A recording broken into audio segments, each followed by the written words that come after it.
Today, I'm just so happy to introduce my friend and my late husband's colleague in the religion department at Hope College. In addition to being an excellent scholar and love teacher, Barry's talented in many other ways. He and his wife, Deb, who I'm happy to have with us today, built not just one, with, they said, some family muscle help, but 2 houses they've lived in, moving into the last one in 2021. Then Barry declared, there won't be any more of that. Barry's educational background is very impressive, includes Christian elementary and high school in Chicago, an MA and PhD from Yale, and MDiv from Calvin Seminary. And that's where he loved reading and studying so much, he decided to pursue the area of biblical Hebrew language and religion and society of the Old Testament world. Barry's book, Reading the Old Testament, an introduction to the Hebrew Bible, has had 4 editions and is presently still in print. He also wrote a book on Genesis. I'm so pleased to introduce newly retired Barry, who is very willing to teach for us, and we'll look forward to the next class he does in mid-November. Join me in welcoming Barry and also his assistant, who's back there, Leo Herzog. Thank you.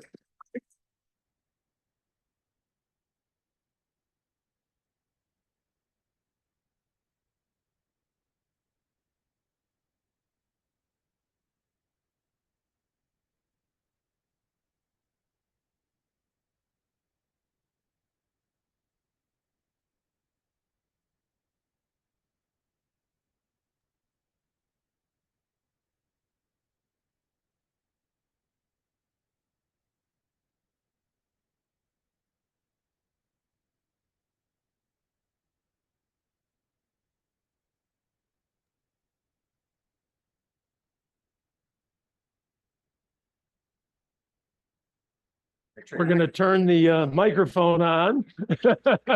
Thank you, Leo. And I'm very excited to introduce or process with you this topic, who wrote the Bible? Just chatting with some people as they came in, they said, well, come on, that's so obvious.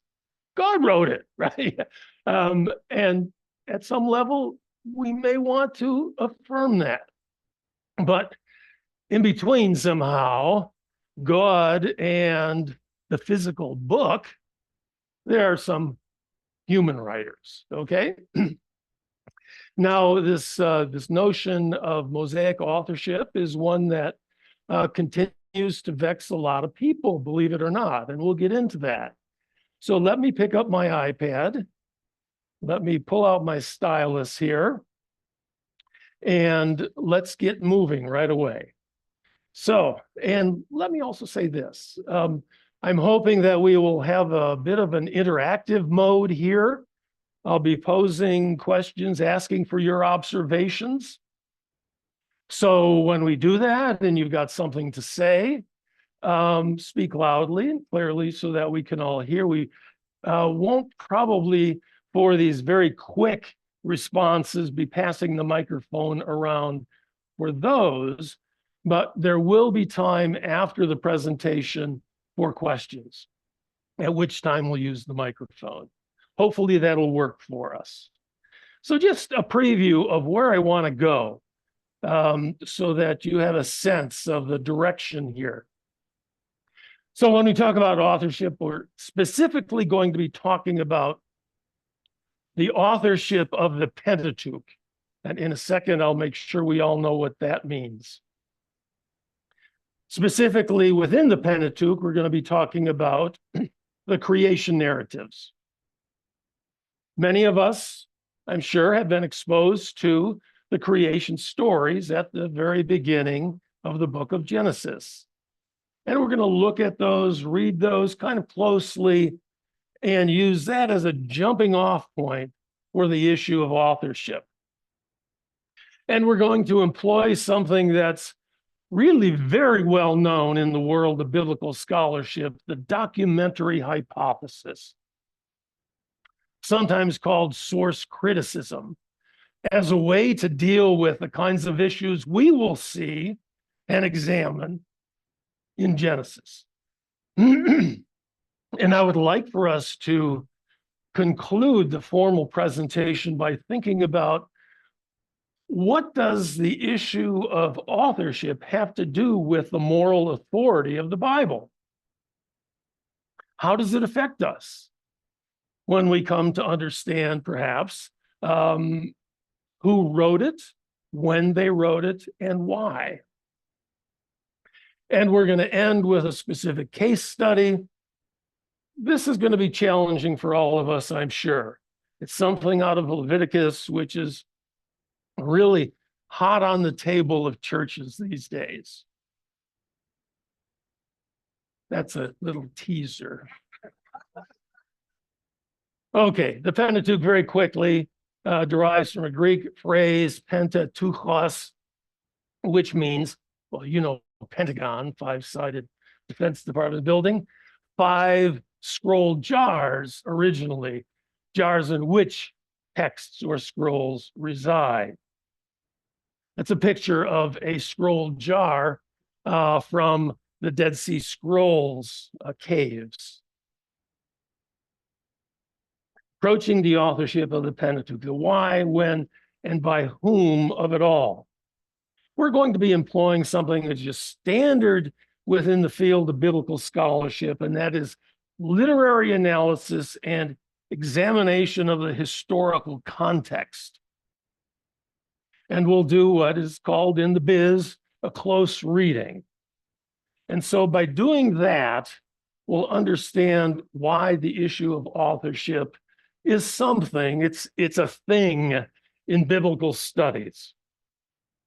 Okay? Let's dig right in.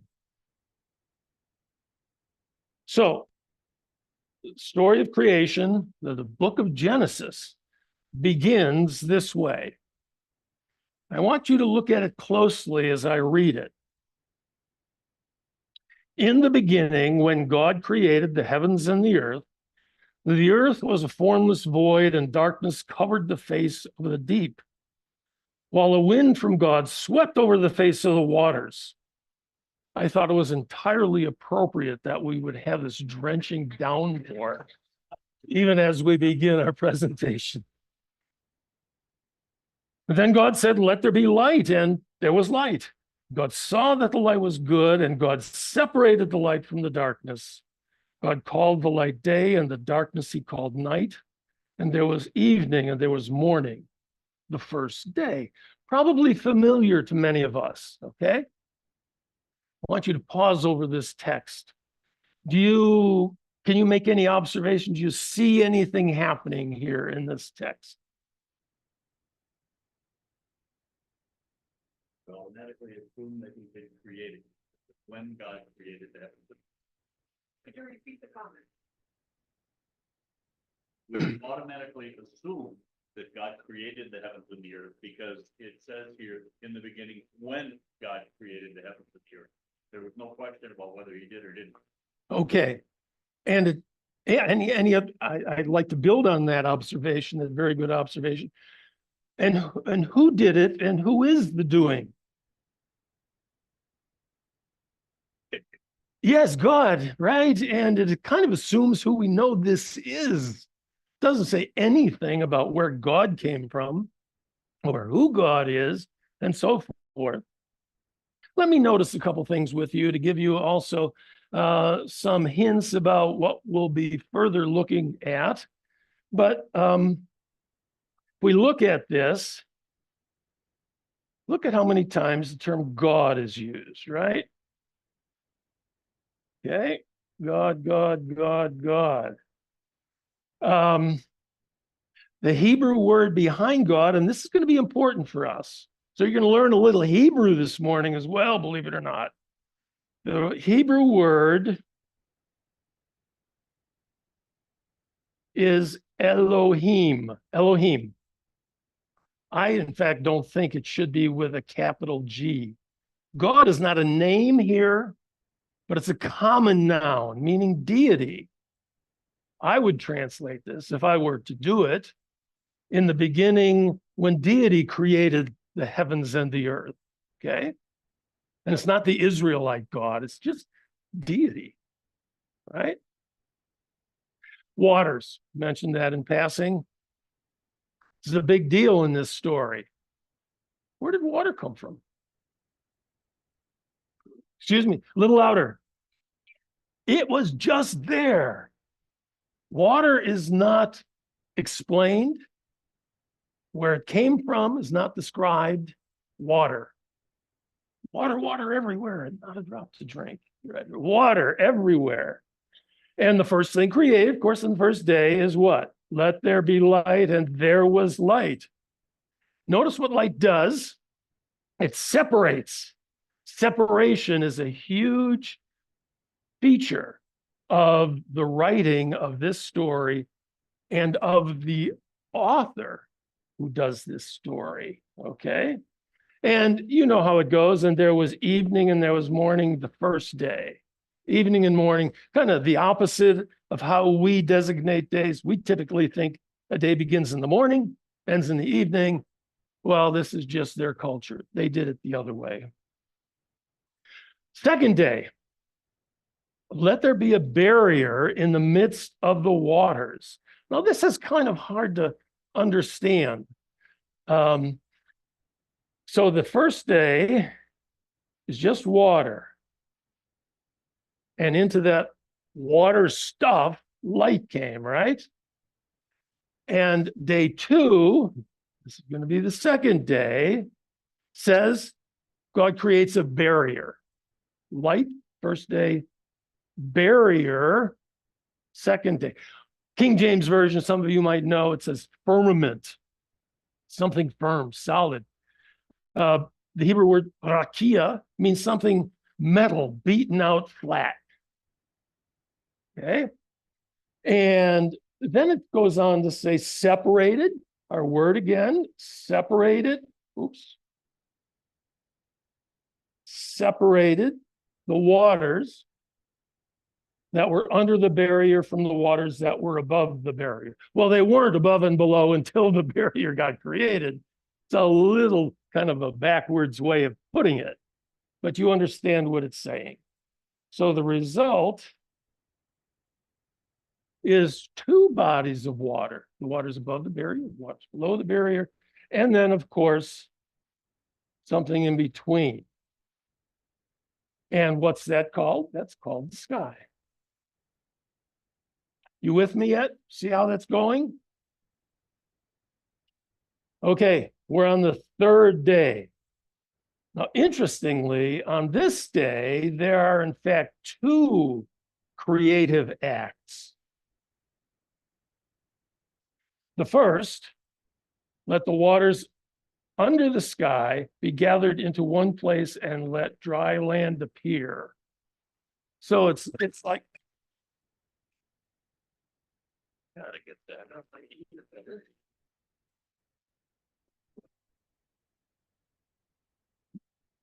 Upside down, are we? Where's Leo when I need him, huh? Yeah. Try to keep that in place. Yeah. Okay, back to the screen. So, dry land. Dry land appeared. Dry land is not so much created as distilled, I would suggest, from the water, right? God saw that it was good. Second act of creation on the third day, vegetation. Plants yielding seed, fruit trees of every kind that bear fruit with their seed in. This is interesting. Seed, seed, seed, seed. You see that? I mean, of all the things that could be talked about, we get this repetition that God created vegetation with seed in it. Why would that be of interest to the writer? Why would that be of interest to us? You could just say, he created the grass and he created the trees, and it was the third day and it was good. What does seed do for us? Reproduction, exactly right. In other words, built into the doing of creation is the ability to repeat itself, reproduce and grow and fill out, right?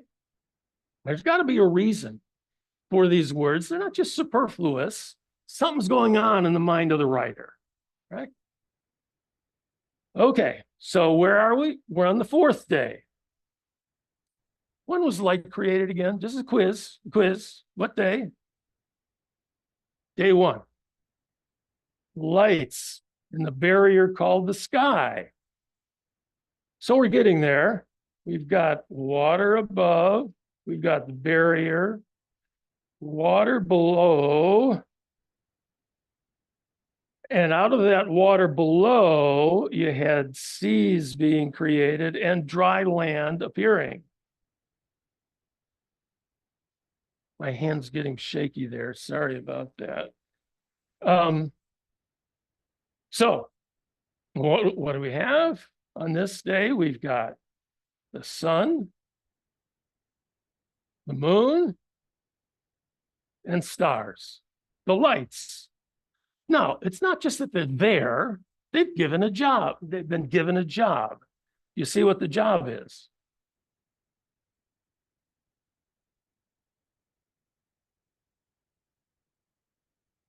Separate, okay, separate so that we have days and months and seasons and years.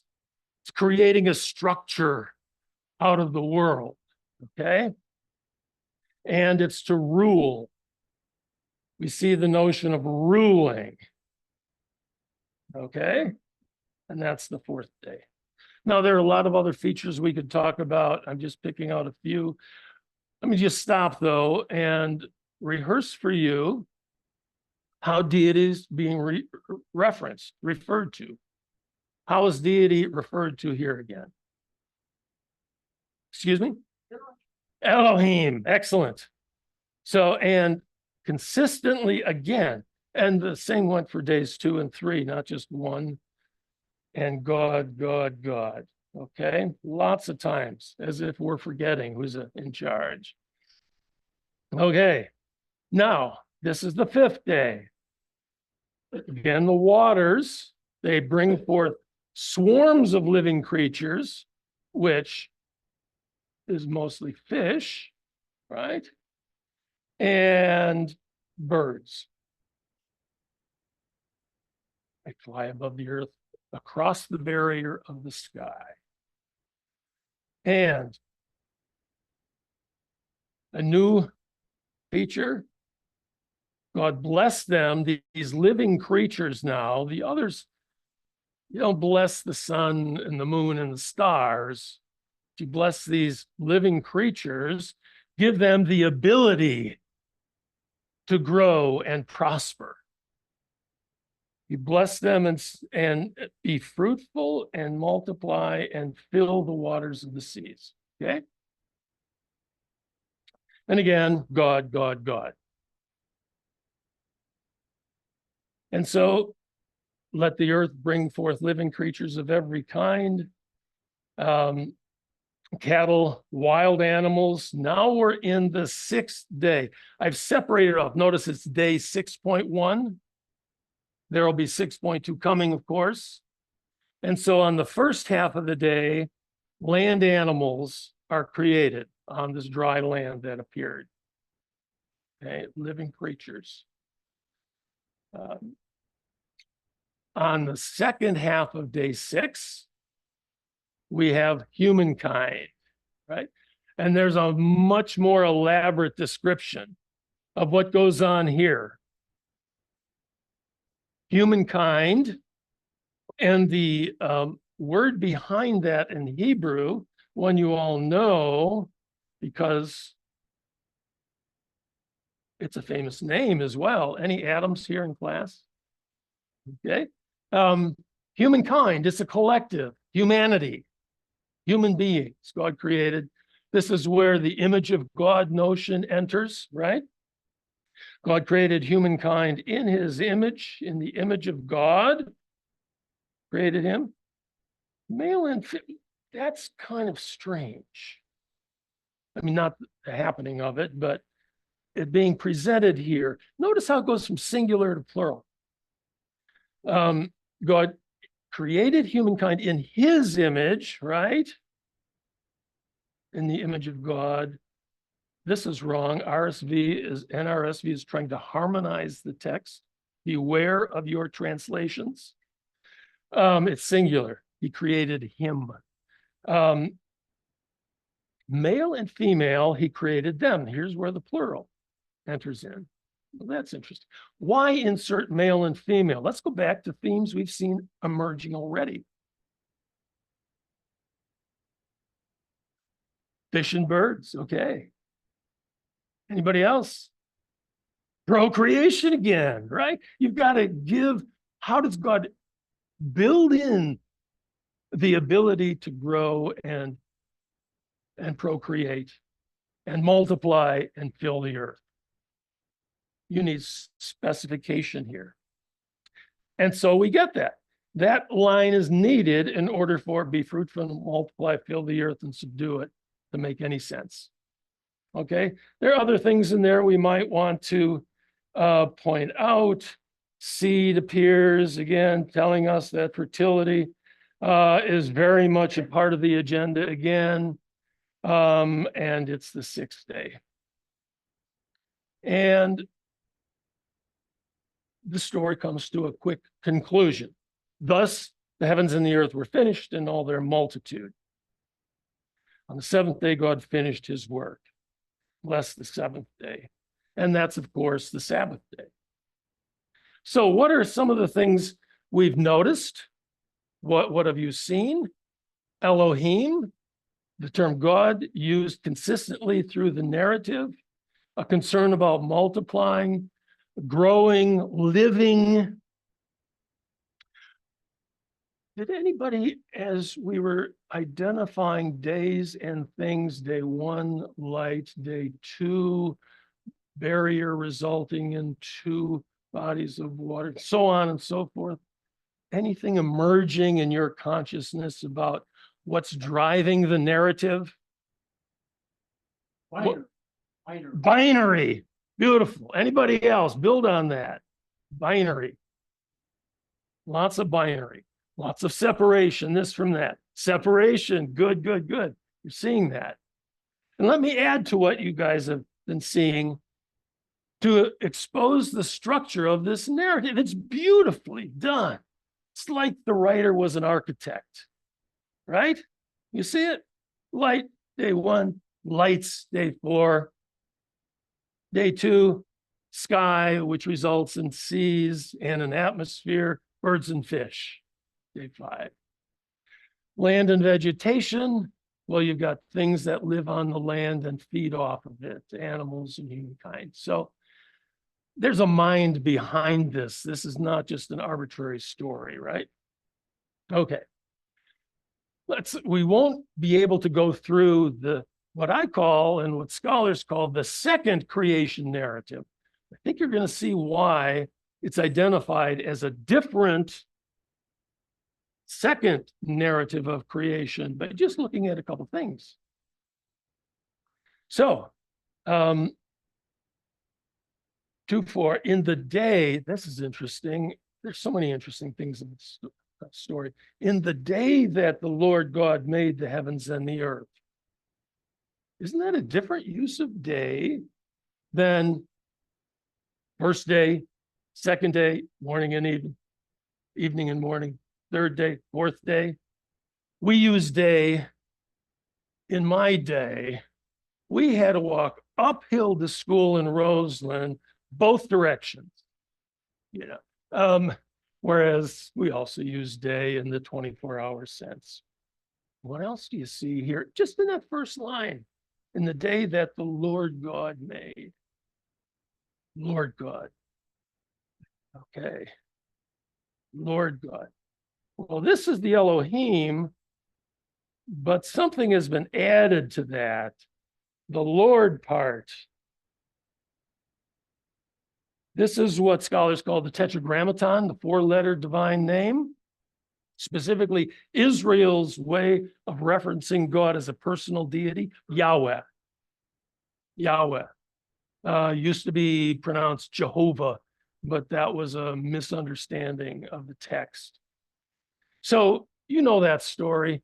This story basically focuses on Adam. He's not called Adam yet. He's just called the man, the Adam, the human, the human. Okay. Also, before we leave the page, look at how consistently this story refers to deity this way, and never just Elohim. Okay. And so, without going into great detail, the man, Adam, the Adam, is placed in an Eden, which has been created. And he is there. He's told he can't eat from the tree of the knowledge of good and evil. He's at loose ends. God creates animals to befriend him. They don't do the trick. God then decides to find somebody more matched to him, an Eitzer Kenegdo, one just alongside of him, matched to his side or his rib. That's why a rib, I think. And Eve is created, and things are going hunky-dory until in chapter 3, they're challenged. Specifically, the woman. This is the only time in this story in chapters 2 and 3 that just Elohim is used, because the serpent says, did Elohim say you could, the deity say, creating a distance now, not your beloved Yahweh, but the deity say that you can't eat from any tree in this beautiful garden? Oh, no. We can eat anything, but we can't eat from the tree of the knowledge of good and evil. And you know how there is now dysfunction in the garden. Okay, they're in the garden.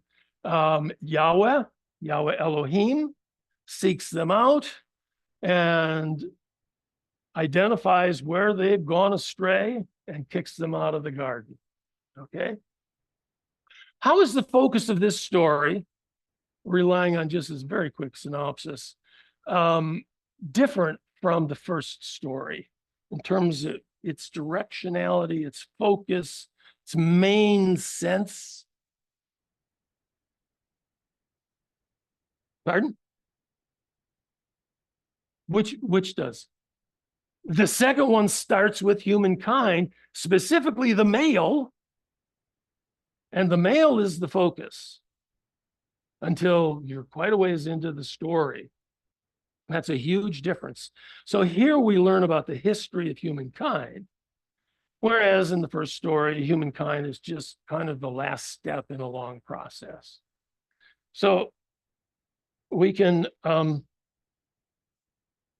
we've seen various things here, observations that we've made all along.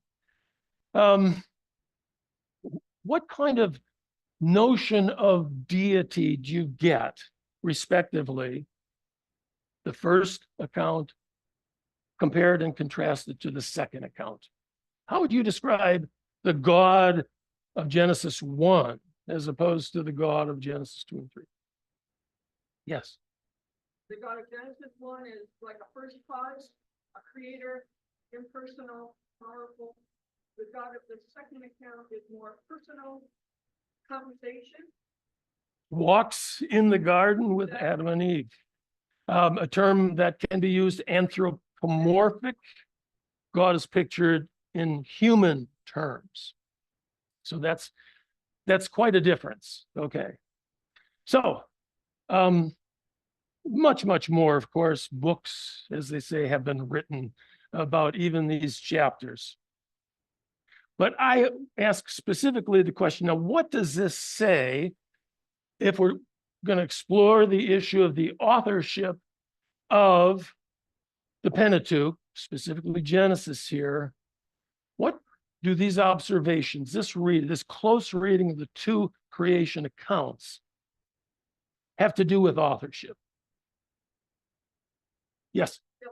One isn't necessarily from the Jewish background, but the second one appears to have those roots. Very nice.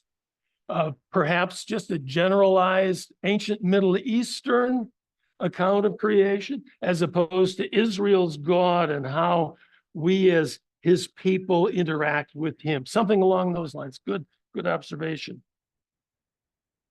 It would be very strange for the same author to so radically change. Okay, I think we can see that if we do this kind of reading, and this is what geeks like me do when we're, studying the Bible, we read it that way. Yes. Yeah, I just want to ask, the people on Zoom are kind of lost with what's going on right now. So can you repeat the responses? Thank you. Thank you very much. Thank you very much. So what we're seeing here is that two radically different styles and content focus in the two stories, right? Which I think reasonably would suggest two different people wrote them. I guess you could imagine one person wrote them, one maybe when he or she was 20 years old, and the other maybe when he was 60 years old or she was 60 years old. That's not where most scholars go. Most scholars try to discern who the authors could be. Just very quickly, yes, question.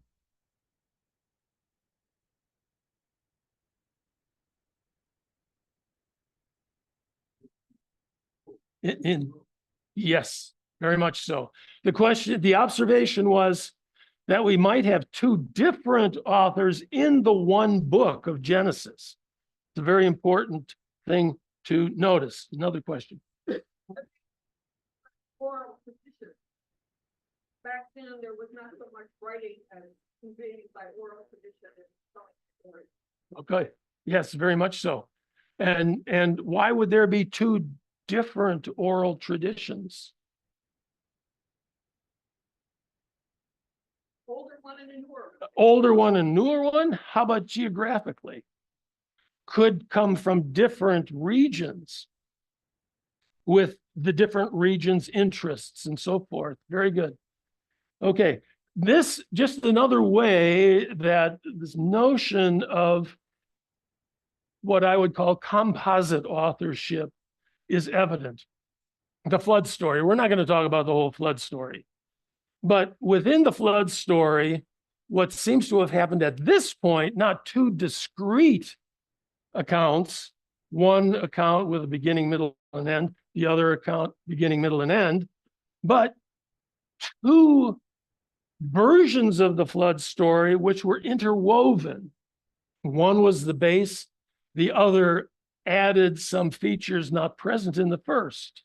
Okay, this might be obvious when you read it.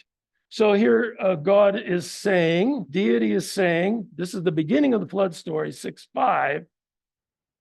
Yahweh saw that the wickedness of humankind was great. Okay, says I'm going to blot them out.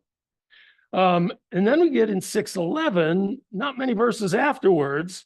Now the earth was corrupt in God's sight. Just saying that.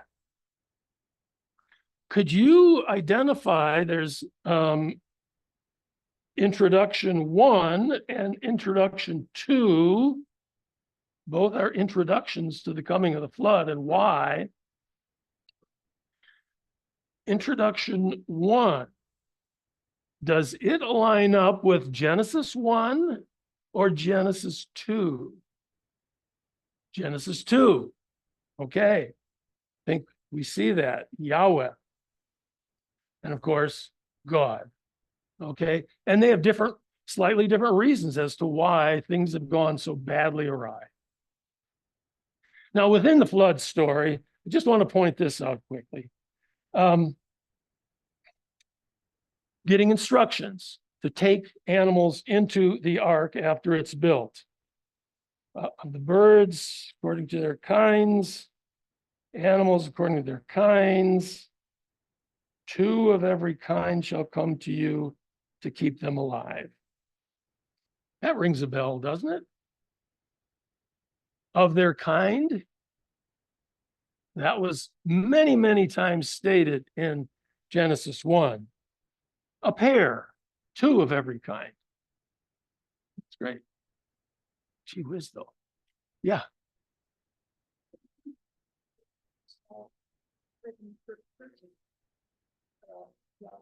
Yes, Yahweh is speaking. That's right. Whereas I would say when we're getting a quotation from deity, both are in first person. The observation is that the speeches are Yahweh or Elohim speaking in the first person. But the thing to notice especially, how many animals? Pair of animals that are not clean, male and its mate, and 7 pairs of the birds of the air, etc., etc. What is it? 1 pair or 7 pairs? Very quickly, there's a good reason for this. The writer, let me lay it out now. The writer of the first story is called the priestly writer. Comes out of a priest community. Okay. 6 days and the 7th day. The second account is called the Yahwist because of the use of Lord, which is Yahweh. Okay. Now, if you were a priest, and you wanted to offer a sacrifice at the end of the flood story, Noah gets out of the boat with sons. Gee whiz, you kill off a whole species, right? So the priestly writers did not want to do any sacrificing at this point in Israel's early history. Whereas the Yahwist, he's got no problem with sacrificing animals, but he needs extras. So he's got 7 pairs. Anyway, I think we can come up with reasons. Now, the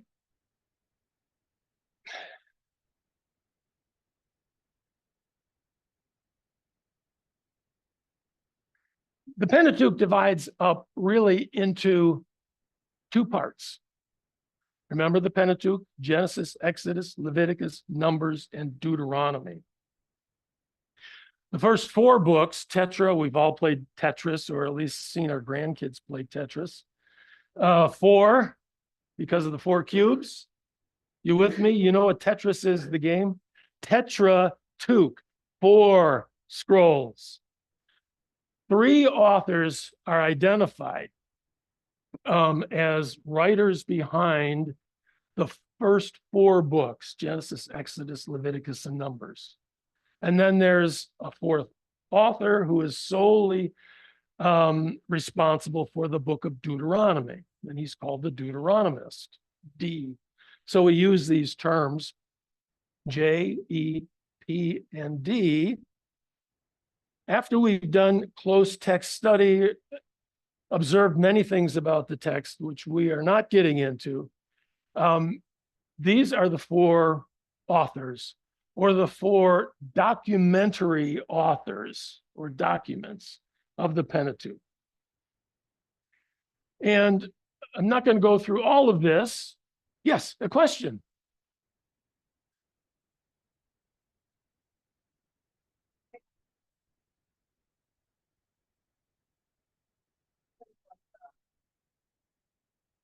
Yes.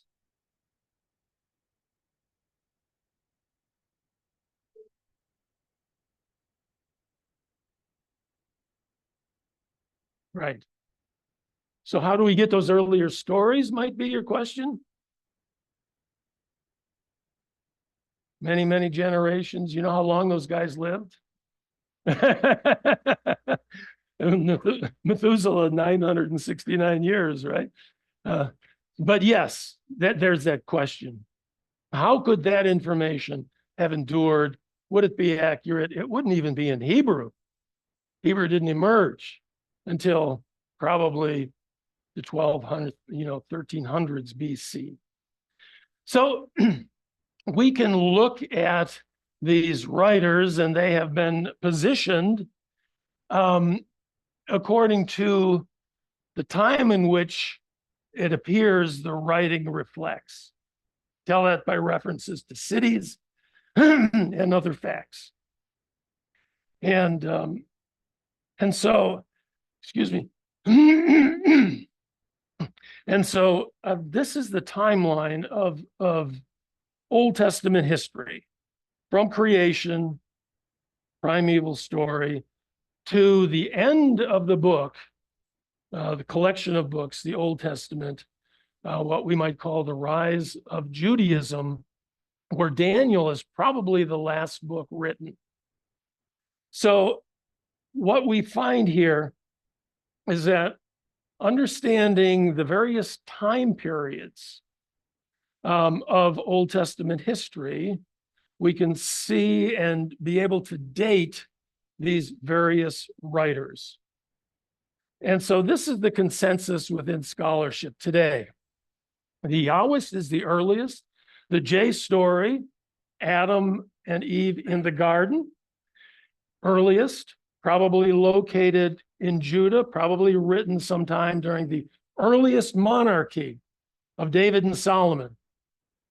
The Elohist, written in a different geographical location, the Elohist in Israel.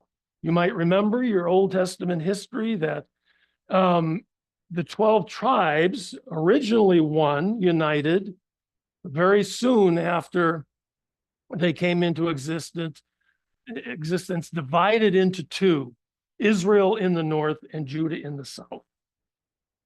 Israel in the north was conquered by the Assyrians in 721 and virtually disappeared.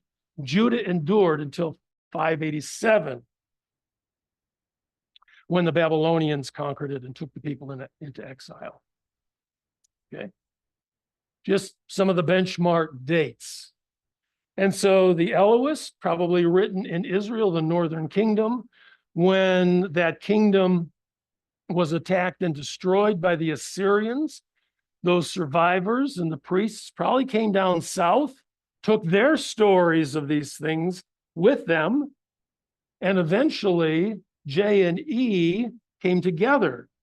That's not reflected in this chronology. And that endured.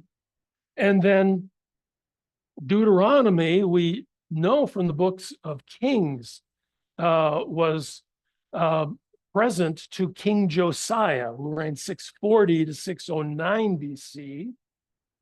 Okay, so that's a couple hundred years after the Yahwist, who would be around 900 BC.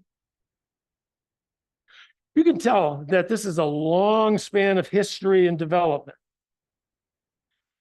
The books of Ezra and Nehemiah have numerous notes suggesting that Ezra, the one who led the restoration of the people of God after these exiles and their return to Canaan or Palestine, was the one who gathered the writings together, created the Torah, and read that Torah, describes the actual setting, to the people. Okay? And he is considered to be the one who creates, as it were, the Old Testament Pentateuch as we have it today. Let me just pause here, let you catch your breath. You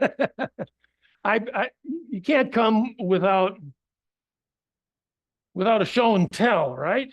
And so I have this wonderful thing called the Leningrad Codex. This is the earliest surviving copy of the entire Hebrew Bible. And the original dates to 1009 AD. So this thing is more than, what, a millennium old? But it's still, my didn't fall off yet, did it? Okay.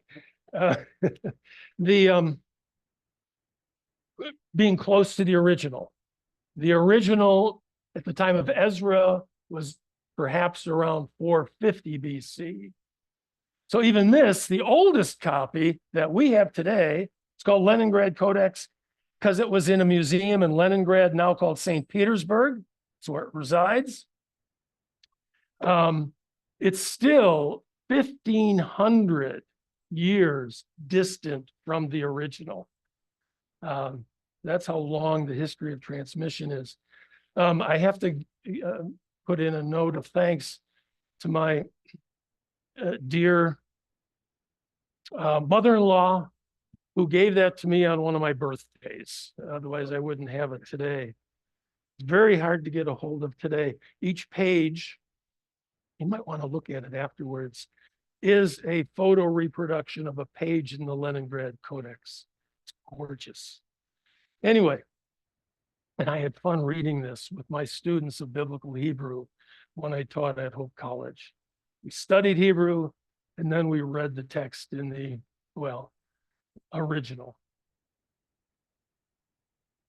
So the first story is the priestly story.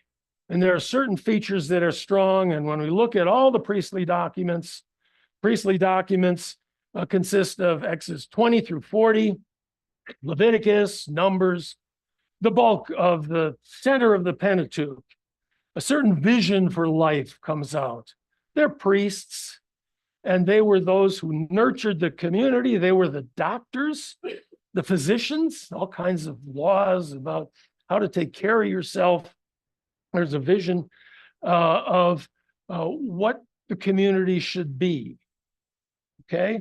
And so we see that reflected in the first creation story and throughout the priestly writings.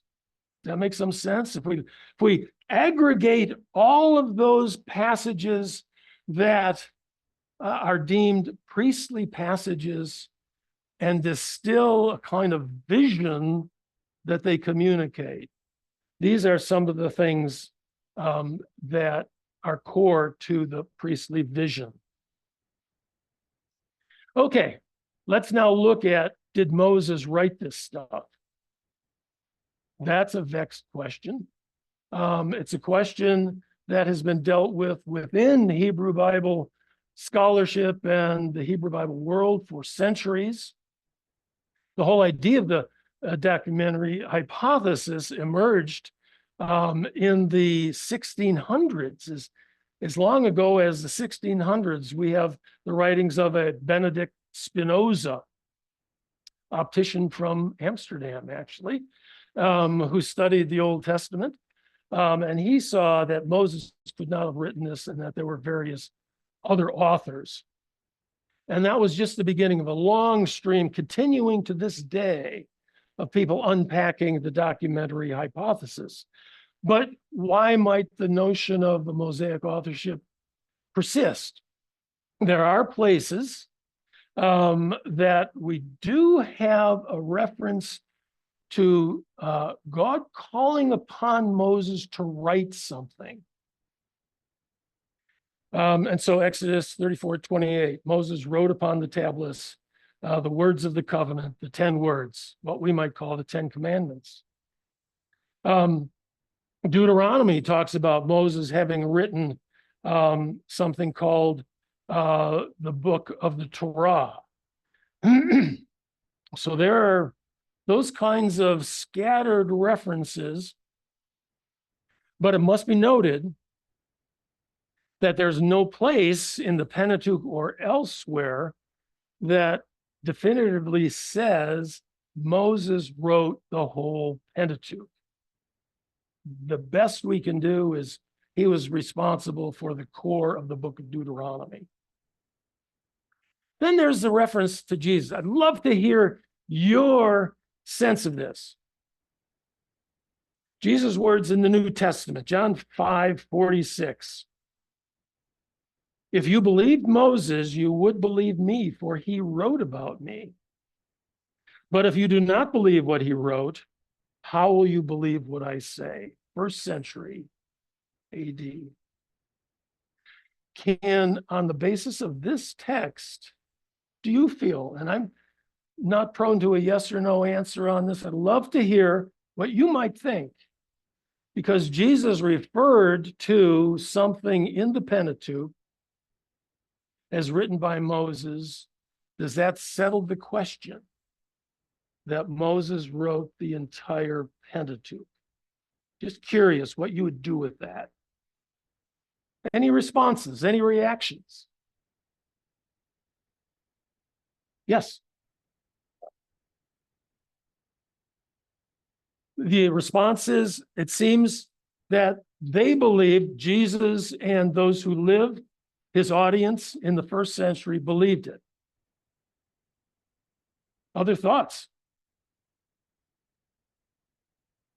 Okay. It's just that he wrote it.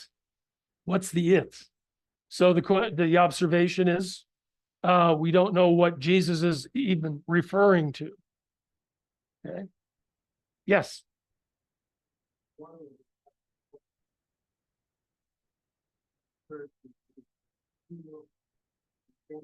Thank you.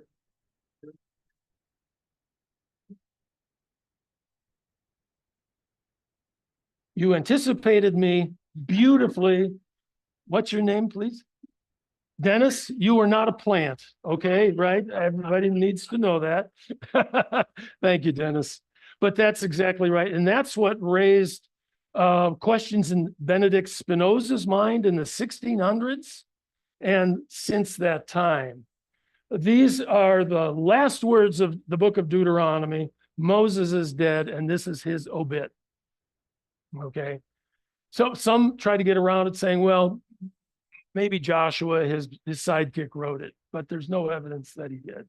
So that's just one question mark. And again, what's Moses' role? I won't myself deny that he left a huge impact on the Pentateuch, but I fall short of feeling confident in affirming that he wrote it all. I mean, just to give my position away on this. So there are various reasons why I won't go into these. I see we don't want to run over our time limit too much. That there are enough indicators that there were other people involved in the composition of the Pentateuch and the final product itself. There's also a problem when phrases like the book of the Torah or the law of Moses. It is based on the term Torah, which today is often used to refer to the book. The Torah is the book. But originally in the Old Testament, Torah simply means instructions. Okay? Collection of instructions. The book of the Torah is referring to, perhaps, as was observed earlier, the oral tradition of Moses that has now become a book for us. Okay? That makes some sense? It all depends on how we parse some of these words. Okay, now let's talk about what do we do with the Pentateuch, especially. That's our focus. You know, the Christian tradition has long affirmed the authority of the Old Testament along with the New Testament. It was challenged by 3rd century AD by Marcion, a church figure who tried to excise the Old Testament from the Christian Bible. They rejected that. So we've got the Hebrew Bible, which is the same as the Old Testament. And the question is, how does that apply to us today? Are we bound by the Old Testament in all its dimensions? Yes or no? I think it's easy for some things to be affirmed. Decalogue, of course. Heck, we're in Louisiana, have it written on every school's wall. It has a certain cultural force, doesn't it?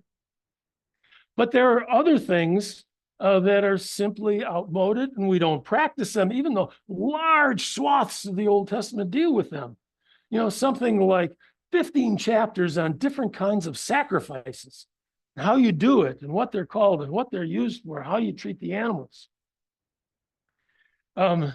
Some of the rules, I think you would agree with me, are simply too cruel. There's no way that we're going to enact them.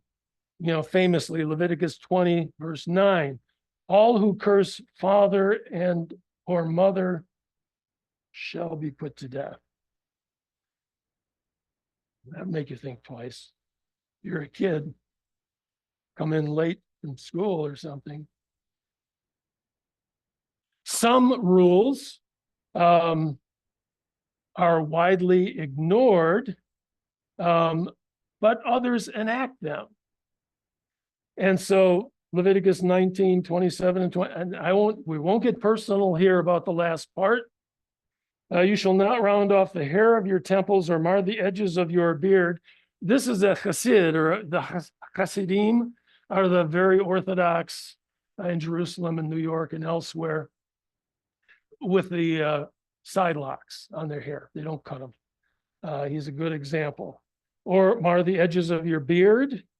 See who's trimmed their temples. Let's see. You shall not make any gashes in your flesh for the dead, or tattoo any marks upon you. Okay. So, how should a believer obey the Bible? Do we pick and choose? On what basis?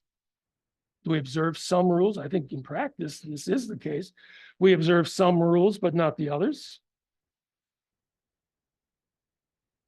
Reasoned textual analysis, study of the Bible, communal Bible study.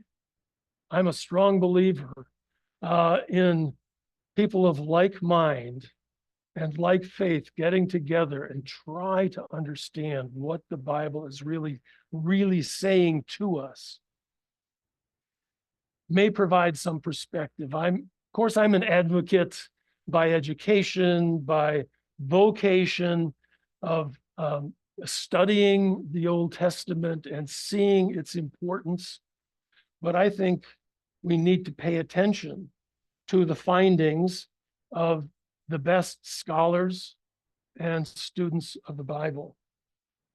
A challenge to that comes in the form of biblical literalism, sometimes called, biblicism. You know, I'm retired, and so I'm not used to speaking straight for like an hour. I don't know if Deb would, actually think that's the case, but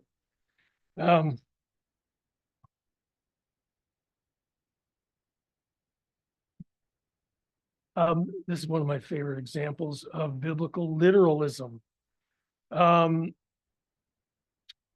This is something called the Ark Encounter, and that is a full-scale model of the Ark using the specifications of Genesis chapter 6 and 7 by an advocate, the president of this initiative called Answers in Genesis. Have any of you heard of Ken Ham, Answers in Genesis, the Ark Encounter? Have any of you driven between Indianapolis, say, and Cincinnati on the interstate there? What is it, 74 or something like that? There's an exit that will take you right into Kentucky. So you could go through the Ark. It is amazing. I give them credit. It only costs about $100 million, and they got it funded. I'm serious. I'm not making that up. Through a bond given to them through the state of Kentucky. You see this figure right here, just to give you a sense of scale. Deb, raise your hand. That's that woman over there. She's wearing red that day when we went to visit. That is huge. It was built entirely by Amish carpenters. It's all wood. It's exquisite. The theory of answers in Genesis and Ken Ham in this initiative is that if you can realize, if you can construct something according to biblical specification like this and prove that it can be done, ... then it was done.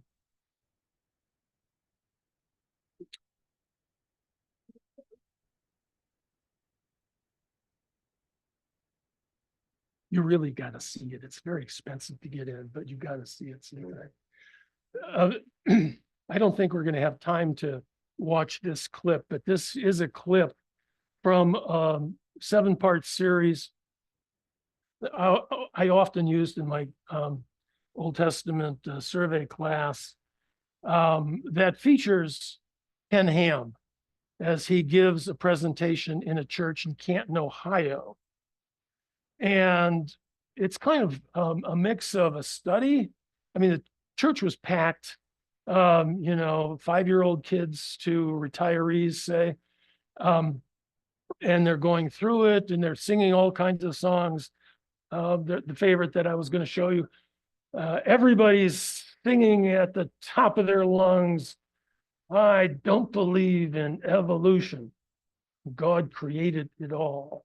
And things, it's kind of a, well, I don't want to get on it too much, but it's a little bit like brainwashing, it seemed to me, like a camp that moved into a kind of display. But at one point that I think is so telling, Ken Ham is decrying evolution and the science of evolution. And he says, people who believe in evolution, they're interpreting the Bible. I just read it. Which is very revelatory, I think. I just read it. So it's beautifully done. Sorry, it's such a wonderful clip, but I'm going to have to pass by.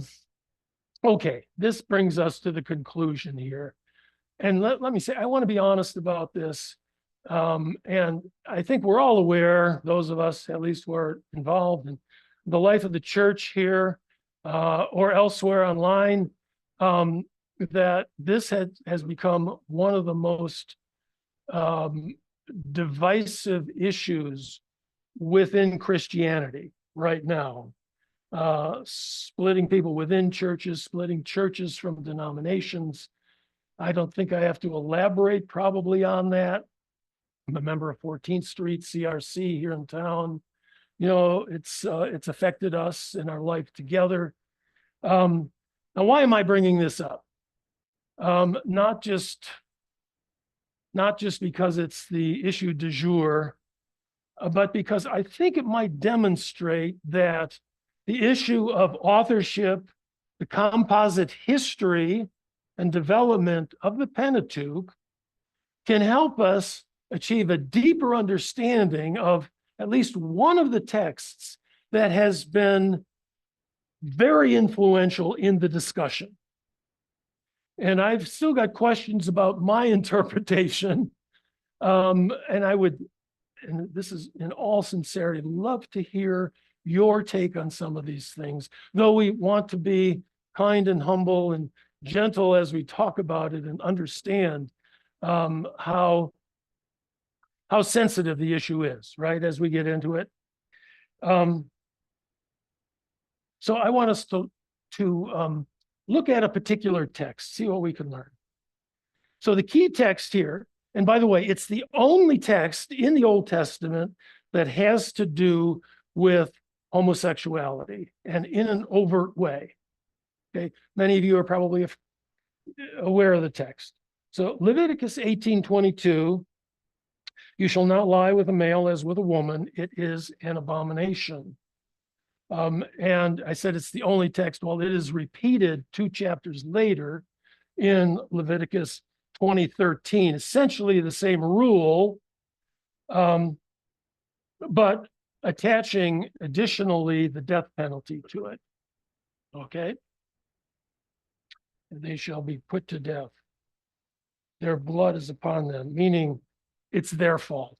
It's their fault. Well, first of all, I want us to observe that this text in Leviticus is part of the Levitical code, or the collection of priestly writers in the Pentateuch, right? It is framed as Yahweh's words to Moses. I'm reading the third point here. In the wilderness, after the Israelites left Egypt and before they entered the promised land. So that's the ostensive setting of Leviticus, as well as the entire Pentateuch happens in the wilderness, after Exodus, before conquest. Okay? But this kind of thing happens to Israel throughout its history, right? Israel, the northern kingdom, is conquered by Assyria. Judah, the southern kingdom, becomes a kingdom in exile. And then they're under Persian rule. They are on the edge very often.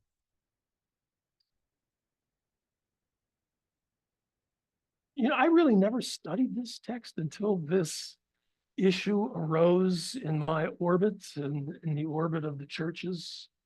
I didn't study it in any particular way when I taught Old Testament and Biblical Hebrew at Calvin Theological Seminary. Taught there 2 years, as well as at Calvin College, before coming, thank heavens, to Hope College. But in studying the text, I noticed something that even the commentators seem not to pay too much attention to. So this, do not lie with another man as with a woman. You got the text. It's in a small collection of 5 rules. Okay? And I'm puzzling over this. Why group these 5 rules together? And it's very clear that before these 5, there was a totally different topic. After these 5, it's a summary passage. So it's a group. Very interesting. You shall not approach a woman to uncover her nakedness. That's the biblical euphemism for having sex while she is in her menstrual uncleanness, number 1. You shall not have sexual relations with your kinsman's wife and defile yourself with her. You know, traditional adultery in the 10 Commandments, right? Then we might just make it.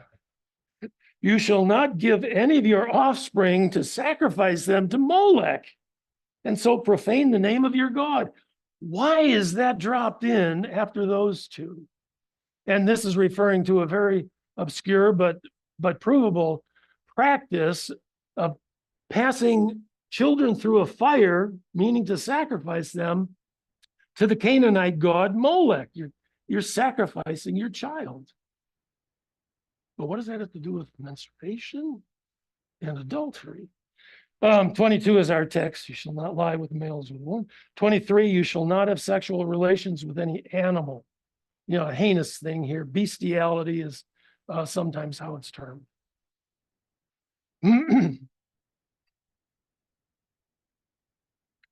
Why are these 5 grouped together? I asked myself. Is it trying to draw out something really, really important? And like with the homosexuality text, all 5 of them are again grouped together in chapter 20. So, you know, it's a thing. Somebody was doing this deliberately. And this Molech thing is so, you know, out of bounds. I've got an idea. I'd like to bounce it off of you. I think we have to read these texts in their context, especially my second point. We need to read these texts in context of the divine creation mandate. By that, I'm referring to what it says in a priestly text, Genesis 1:28. Be fruitful and multiply and fill the earth and subdue it. We all know it, right? and Israel's struggle for survival, first in the wilderness, then the exile, then even in the restoration. I was going to say something about labeling those as abominations. I've come to think that the term to refer to that practice as an abomination is not, first of all, it may partly be the unnaturalness of it, which is, kind of repulsive, sometimes just the thought, say, right, of these forms of sexuality. But I won't develop that any further. I think there's another reason. Regarding male sexual activity, possible reasons for the prohibition, and let me insert, there's no reference to female-female relations, none whatsoever. Partly, it's a male written text, but you'd think if that was the thing, they would have made reference to it at some point. They don't, anywhere in the Pentateuch, or the New Testament for that matter. Male homosexuality punishable by death. What's the reason? Why is this such a heinous thing? Why does this have to be addressed and ruled out of order? Obviously, it is a rule in Leviticus, so we know it was happening. They wouldn't write a rule unless it was happening, right? I mean, it had been happening, gay relations, if you will, male homosexual. Well, what's so bad about it that it could be punishable by death? My suggestion that all 5 of the rules have to do with continuing the promised people, growing the covenant community. We are in jeopardy. Okay, how does this work out? Well, sex during menstruation is not productive, right? You're not going to inspire a child at that particular moment. Adultery creates such tension within a community that you're not going to be able to nurture a family if you engage in adultery. Same would go for incest prohibitions. There's a whole chapter on kinds of incest that's forbidden. I think it reflects the priestly prime directive. I'm a Trekkie. Prime directive that our responsibility as people is to grow the community, be fruitful, multiply, fill the earth, which is an existential issue for Israel. If you're sacrificing your children, what are you doing? You're sacrificing your future. Every child is important. Okay, if there's some validity to that understanding of the group of 5 in light of its deeper purpose, does that condition our handling of the homosexuality text? A biblicist would say, God wrote it, that's all I need to know, don't do it. Right?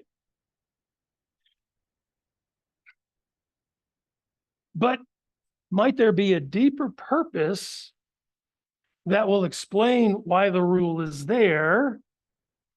And maybe we can, and I suggest along these lines, that we look at it, this is called the rule of purpose.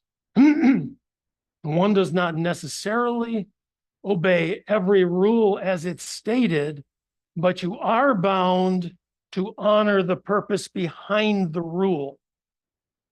Okay, does that make some sense? It's a well-known ethical principle. The spirit of the law over the letter of the law. And I throw this out to you to think about with me, and we can introduce, say, our question time together with this seed question. Is there some way we can take this rule, problematic as it is, the homosexuality rule, given modern genetic science and so on and so forth, to reshape it as something positive that can be affirmed rather than be, for some, embarrassed of, others that want to strictly enforce it? What could be a deeper affirmation of these 5 rules in the life of the church, in the life of the community today? Understanding that they're together as an aggregate saying, don't waste our potential. Have as many children as you can, because they're the future of God's people. Think about that for a second. Does that condition our use of that text? Could it conceivably condition our use of Leviticus 18:22 today? As you're thinking about that, I couldn't help but notice, reading the Wall Street Journal yesterday. I don't ordinarily read the Wall Street Journal, but I did yesterday because I saw somewhere the headline, Elon Musk, right, is worried about population growth, and he wants to do something about it. There's a long article I was going to pull up for you, but we don't have time. So he's going to get on the bandwagon for increasing population growth. Okay. In addition to Tesla, of course, and SpaceX and X, Twitter. Now he's going to be the human growth czar. Excuse me? Oh, is that what he's promoting as well? He's identifying? Okay.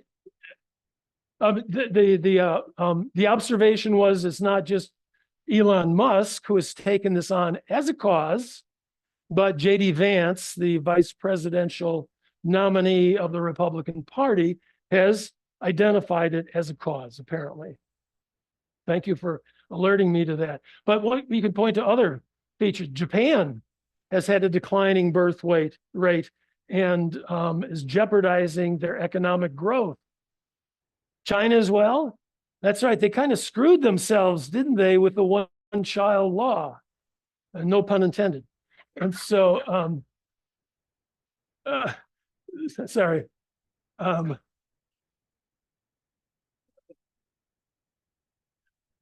Any thoughts? Any thoughts? Oh, excuse me. Yes, opportunity to speak. Yes, we do have a mic now. Thanks. Mayor, can you be the mic?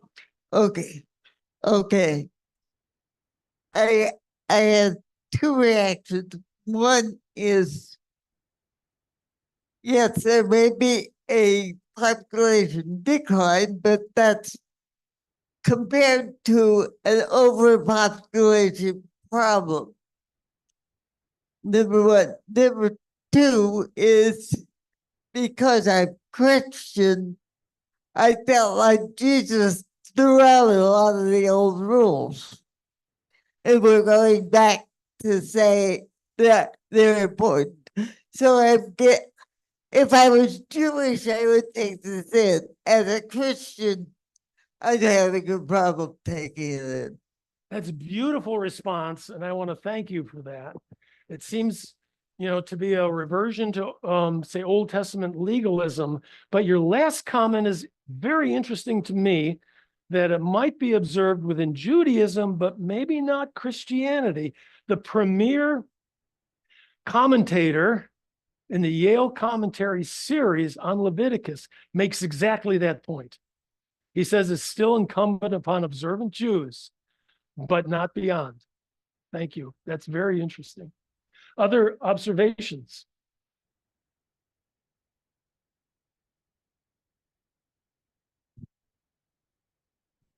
I think we have to redefine what community is.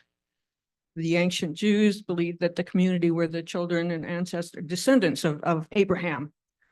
But I think that all changed with Jesus. Jesus talks about a community that is the kingdom of God. And it is not a family thing so much as it is a way of following Jesus, following what Jesus had set forth. And so in a way, the Christian church in its large sense is now that community. And so we don't need to have lots and lots of children to build this community. Instead, we need to disciple, teach other people about the way of Jesus. Okay, we can grow community in different kinds of ways. Very good. Yes. There was a question online that Yeah, refers great. back to what you were discussing kind of earlier. Why in Genesis does God refer to himself or herself in the plural? Thank you for that observation and question. Somebody who seems to know, and I'm glad you brought this up, a little bit of Hebrew, because the term Elohim, which we all know now, God, is actually as a nominal or noun formation in the plural. Okay, so that term Elohim sometimes refers to the singular God of Israel. Other times, that same term is referring to the gods, which the Old Testament deals a lot with, actually. We can't get into that. I'd love to do a whole lecture on the divine council and names of God, but I don't know if that conditions Genesis 1. I would have to think a little bit more about that. Is it opening it up to being more than just an Israelite story, as was mentioned earlier in our session together? Not specifically Israelite, not Yahweh, but deity. And so this applies even to the Babylonians, which might be an interesting take on it. Thank you very much for that observation.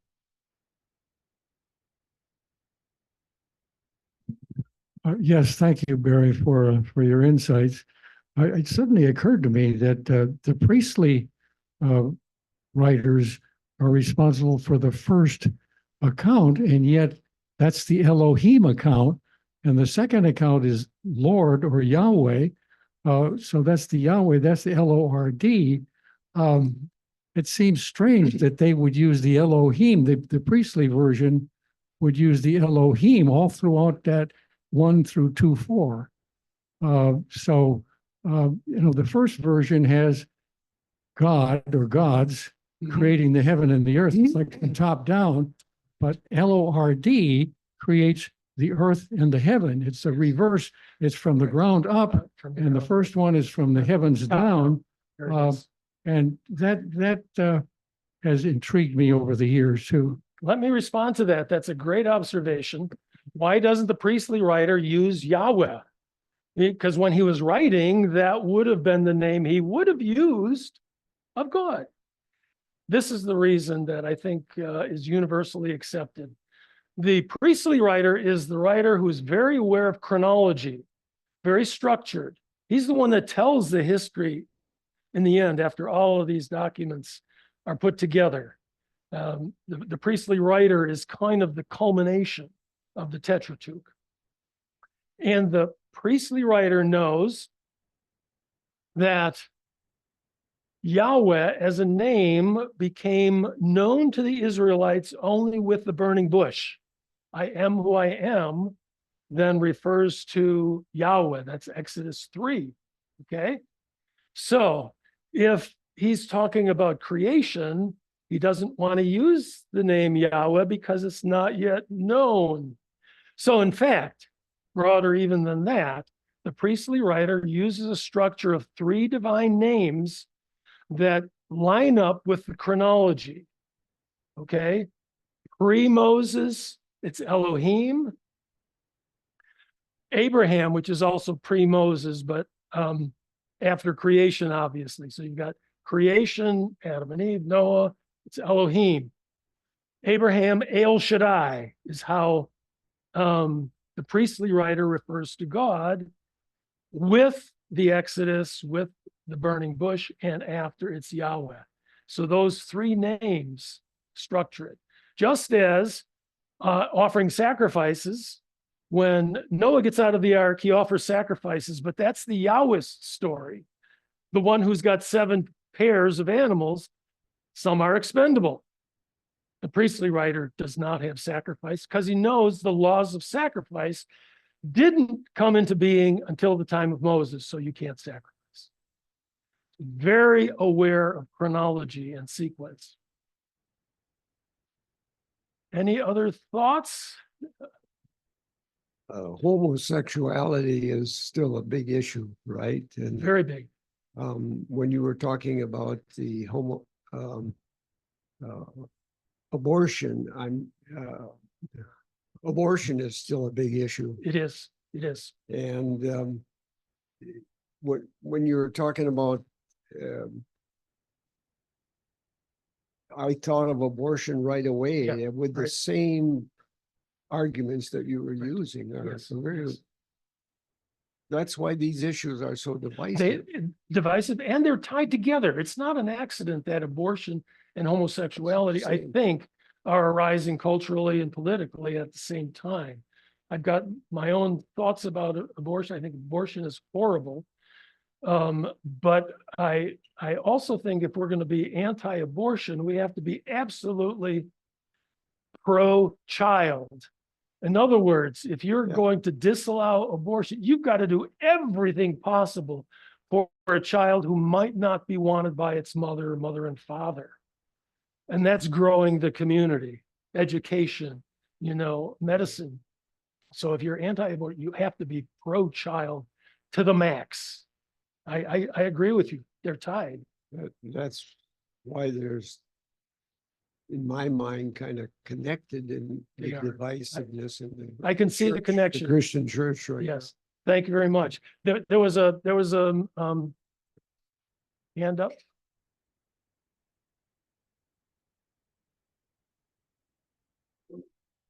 Just briefly, I don't know if there's any significance at all of this, but I know you've mentioned terms for God in Hebrew, and I know one that you haven't mentioned that I associate with the most common Hebrew prayers, which is Adonai. Is it? Okay. Do you have any thoughts on that, or is it not significant? It is significant and it ties right in. I'll use this screen here. Thank you for that comment. You're commenting on Adonai. Almost all Jewish prayers begin Baruch atah Adonai Eloheinu melech haolam, right? Right. And so Adonai means in Hebrew, the Lord.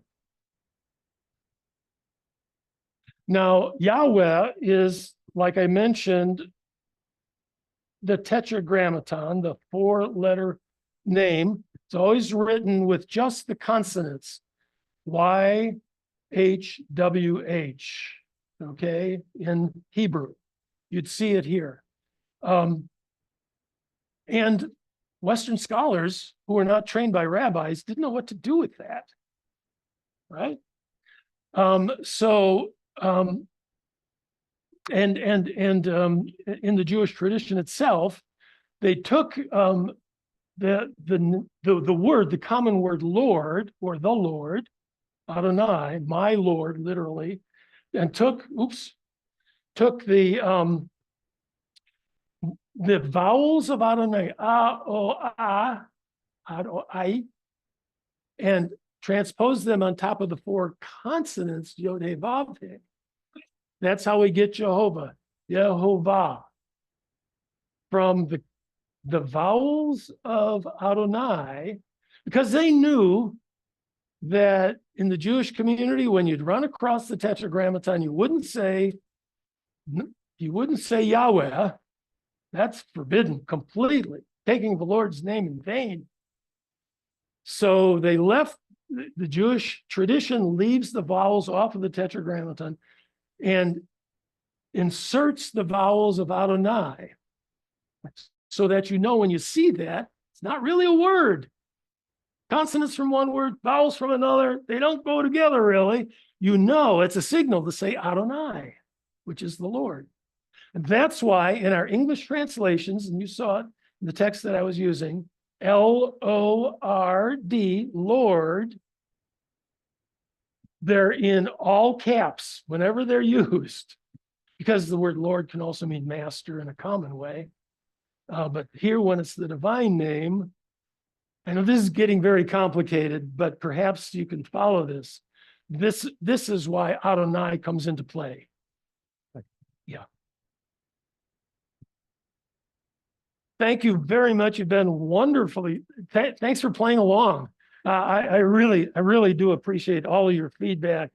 It's been a delight for me in retirement to get back into a situation when I can think about these things, drop ideas on somebody else, get reactions. That's one of the things I really miss about retirement, is that interaction of the classroom. Thank you very much.